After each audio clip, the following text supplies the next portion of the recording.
volunteers, a place to pray and be prayed for, a place that pointed people to God. All the things a church should be. Never mind the plans for a new World Trade Center or the city's designs for an official memorial. Never mind the tourists gathered at the 10-foot chain-link fence around the pit, or the throngs gawking at the pictorial timeline pinned along the top of the fence. Photos of the Twin Towers' inception and creation and place in history. Souvenir picture books might be sold around the perimeter of the pit, but only one place gave people a true taste of what had happened that awful day. St. Paul's. The ferry docked, and Jamie was one of the first off. When it was raining or snowing, she took a cab, but today she walked. Streets in Lower Manhattan teemed as they always had, but there was something different about the people. It didn't matter how many years passed, how many anniversaries of the attacks came and went. The people of New York City would never be the same. Yes, they were busy, still driven to climb the ladders or make a name for themselves in New York City. But for the most part, they were more likely to make eye contact, and when they did, they were more likely to smile or nod or give some sort of sign that the bond was still there, that a city couldn't go through something like New Yorkers went through September 11 and not be changed forever. Jamie breathed in hard through her nose and savored the sweet mix of seawater and city air. Jake would have liked this, the way she was facing the situation, allowing her pain to work for good in the lives of others. She had lived in paralyzing fear for so long, but now that she had lost Jake, she could face anything, not in her own strength, but because Jake's faith lived deep within her. Funny how she'd come to be a volunteer at St. Paul's. It was Captain Heisel's idea. He had been Jake's boss, his mentor. He'd found Jake, or the man he thought was Jake, in the aftermath of the collapse of the towers. Of course, the man hadn't been Jake at all, but Eric Michaels, a Los Angeles businessman who came into Jamie's life by mistake. A man she believed was her husband for 3 agonizing months. A man who'd gone home to his family 3 years ago without looking back. And rightfully so. Jamie had told only a few people the details of that tender, tragic time. Captain Heisel was one of them. The captain became a special friend in the months and years since the terrorist attacks. At first, they shared an occasional Sunday dinner. But since shortly after the first anniversary of the attacks, they were together at least twice a week, volunteering at St. Paul's and sharing lunch or dinner. He was Aaron to her now, and the two of them had everything in common, or at least it seemed that way. Jamie turned a corner and saw the old cemetery. It was clean now, free of the ash and debris that had gathered around the tombstones and remained there for months after the attacks. The island of Manhattan was a different place since that terrible Tuesday morning, more vulnerable, less cocksure, but warmer too, stronger.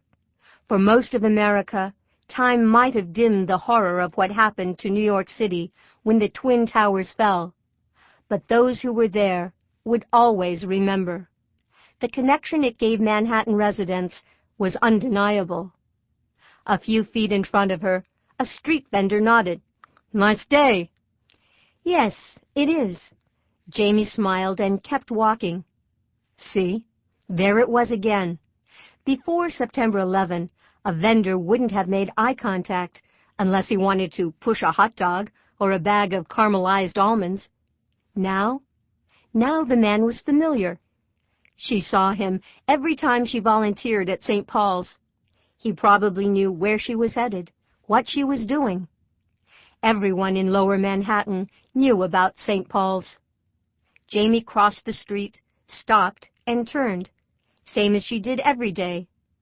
Before she could enter St. Paul's Chapel, before she could open her heart to the picture-taking tourists and the quietly grieving regulars who couldn't stay away, she had to see for herself that the towers were really gone. It was part of the ritual. She had to look across the street at the grotesque, gargantuan hole where the buildings once stood, had to remind herself why she was here and what she was doing, that terrorists really had flown airplanes into the World Trade Center and obliterated the buildings, and 2,000 lives. Because Jake had been one of those people, coming to St. Paul's kept him alive in some ways. Being at ground zero, helping out, that was something Jake would have done. It was the very thing he'd been doing when he died. Jamie let her gaze wander up into the empty sky, searching unseen floors and windows. Had he been on the way up, he and his best schoolboy buddy, Larry, trying to reach victims at the top? Or had he been partway down? She narrowed her eyes. If only God would give her a sign, so she would know exactly where to look. She blinked, and the invisible towers faded. Tears welled in her heart, and she closed her eyes. Breathe, Jamie. You can do this. God, help me do this. A deep breath in through her nose. Exhale, slow and steady. God, help me. My strength is sufficient for you, daughter. She often prayed at this stage of the routine, and almost as often she felt God whispering to her, coaxing her, helping her along as a father might help his little girl, the way Jake had helped Sierra. The quiet murmurs in the most hurting part of her soul were enough to give her strength and desire and determination to move ahead, to go through the doors of St. Paul's and do her part to keep the vigil for all she lost more than 3 years ago. She turned her back to the pit and took determined steps beside the black wrought iron fence bordering the cemetery, around the corner to the small courtyard at the front of the chapel. The hallowed feeling always hit her here, on the cobbled steps of the little church. How many firefighters had entered here in the months after the attacks? Firemen looking for food or comfort or a shoulder to cry on. How many had passed through it since the building had reopened, looking for hope or answers, or a reason to grieve the tragedy, even if it had never touched them personally. Just inside the doors, Jamie turned to the left and stopped.